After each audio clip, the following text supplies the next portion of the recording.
Hello everyone, today I'm going to be doing my August wrap up. It is the 1st of September now as of the time I'm recording this, and I thought I'd just share all the books that I have somehow read in August.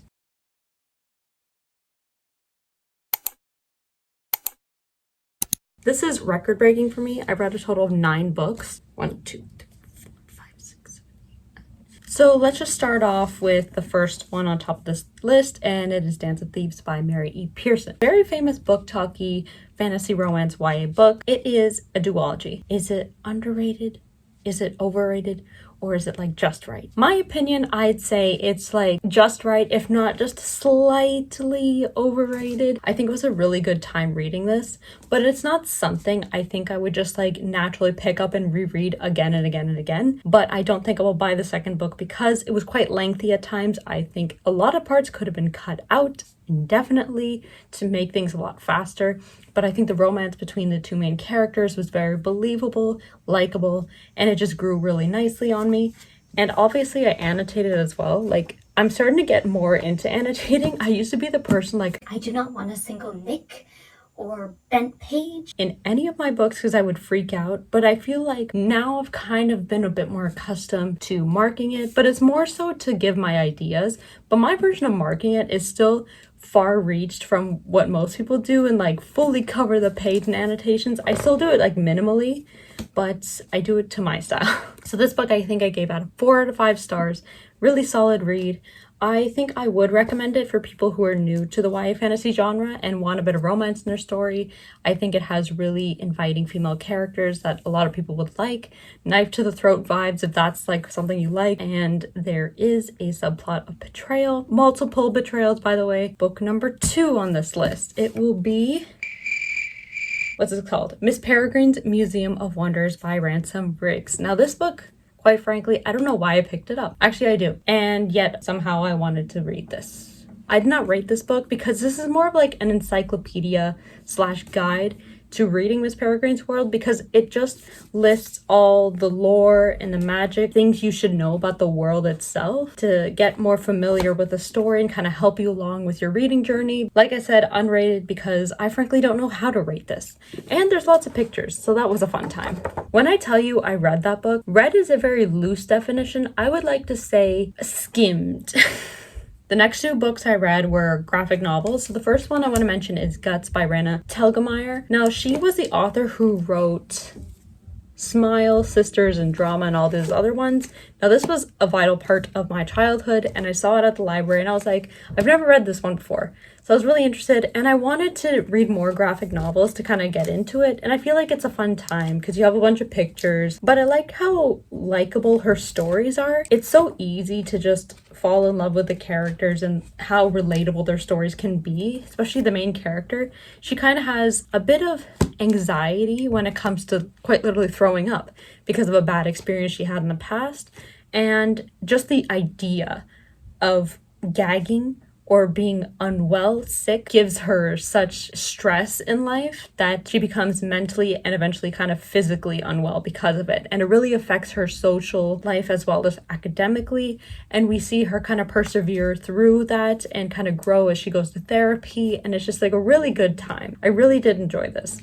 Now this book, I think I rated 4.5 out of 5 stars just because it is something so easy to read. It's so short and you can easily finish it probably within like an hour just because it's literally 200 pages. Okay, the next book I want to mention, graphic novel, is The Golden Hour by Nikki Smith. This one was also quite a fun time. I think this one has like such beautiful panels and like artistry in this. I might show like, hold on.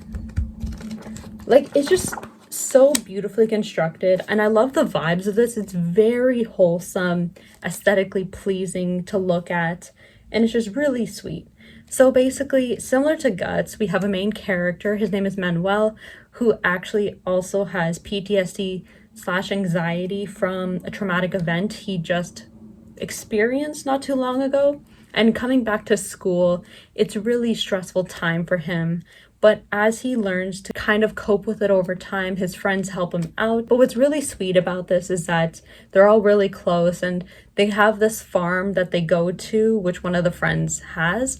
and they just spend time taking care of the animals and talking about photography and just going to the fair and the competition and some camp. It's just like a really, really good time. This book, I just randomly browsing in the library, and on their display shelves, they had this book, Before I Let Go by Kennedy Ryan, and I was immediately drawn to the cover because it's just stunning. Like, look at the gold foil reflects, but it's just like everything about it just pops. But this book cover on camera does not do it justice. It is beautiful as in the inside as it is on the outside, let me tell you. This book was a 5 out of 5 star for me. I only had 2 5 stars in this month. This was one of them. One of the best books I read this year easily. And essentially what it's about is that these two parents who are recently divorced kind of find their way to co-parent their children, navigate how to maintain their business, and also kind of maintain a semblance of a relationship between the two of them. More like a friendly relationship rather than romantic, but it's kind of like navigating their lives through all of that. And through their past and why they kind of divorced, it really comes up and incites all this drama, and there's a bit of romantic tension and angst. It's just so good. So good. Like, if you're into the very tense, angsty, romantic drama type stuff, you would absolutely love this. Oh, just to let you know, this is like a standalone novella romance. It is a bit more of a profound read because there are a bit more, I think, sensitive topics discussed. And also, they own a restaurant business, like I mentioned, and it's called Grits. So they serve Southern soul food, which is delicious. If anyone loves fried chicken, like, I love fried chicken. So like, it's just like amazing to read about it, but it's also, it's hard to read at times. It's sad, emotional, but it comes together so well. And I love the way the characters are really designed and how complex they are because it all works.